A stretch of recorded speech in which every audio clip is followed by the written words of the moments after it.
नमस्कार दोस्तों, Gyanmati teaching channel पर एक बार फिर आपका स्वागत है। और आज हम एक नए टॉपिक के साथ आए हैं। संस्कृत में एक बहुत अच्छा टॉपिक है लट लकार, जिसे बहुत सारे बच्चे समझ नहीं पाते हैं।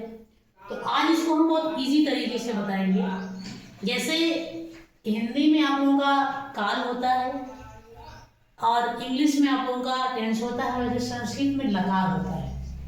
तो लकार को बच्चे रटते रहते हैं, पठति पठता पठन पठस पठता पठत पठान पठावा पठामा। लेकिन आज हम सबसे इजी तरीका बताएंगे, आसान, कि आप बहुत आसानी से याद कर सकें। लट लकार जिसको बोलते हैं वर्तमान काल, इसको याद करने का तरीका है ती ता अंति, सी था आमी आवा आमा। बस इतना ही सिर्फ याद करना है, ती ता अंत, सी था आमी आवा आमा। अब इसका हम प्रयोग कैसे करेंगे? जैसे आपको दे दिया गया पठ धातु और बोला गया कि लट लकार के रूप बनाइए, तो आप क्या करेंगे? कुछ नहीं करना आपको, सिर्फ इसी को पीछे जोड़ते चले जाएंगे। पठत, पठता, पठन, फिर पठस,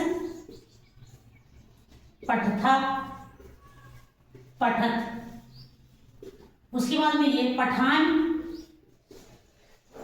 पठावा और पठामा।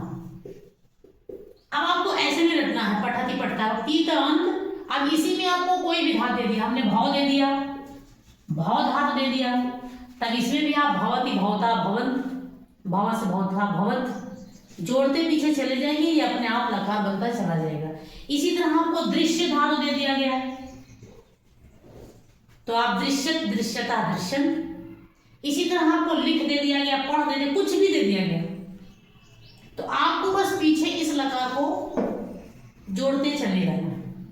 अच्छा, अब इसको और कहाँ प्रयोग करते हैं? जैसे कभी कभी क्वेश्चन आता है, कोई एक सेंटेंस दे दिया गया और कहा गया कि उसमें धातु, लकार, पुरुष और वचन बताइए, तो कैसे हम निकालते हैं? जैसे हमने दे दिया, लिख दिया गया इसमें गच्छावा, एक शब्द आया गच्छावा, और इसमें पूछ लिया कि आप पुरुष, वचन, धातु, लकार इसमें से बताना है कि कौन सा इसमें पुरुष है, कौन सा वचन है, कौन सा धातु, कौन सा लकार है।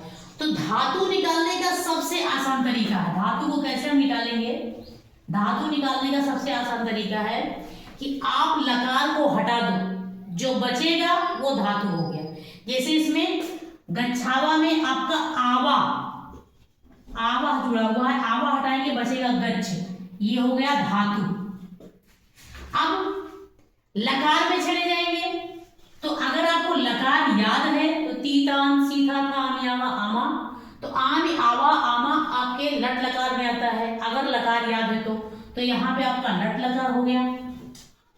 अब आया आपका पुरुष, तो पुरुष में आप देखेंगे उत्तम पुरुष है, उत्तम पुरुष का ये द्विवचन है, तो यहाँ लिखेंगे उत्तम पुरुष, और वचन में जाएंगे तो लिखेंगे ये द्विवचन। ये इस तरह भी आसानी से आप इसको पहचान सकते हैं। इसके अलावा हम हिंदी को संस्कृत में कैसे कन्वर्ट करते हैं, इसका भी प्रयोग होता है, ये हम बाद के वीडियो में बनाएंगे आपको। तो अगर ये आपको पसंद आया हो, समझ में आया हो, तो मेरे चैनल को आप लाइक करिए और सब्सक्राइब करिए। धन्यवाद।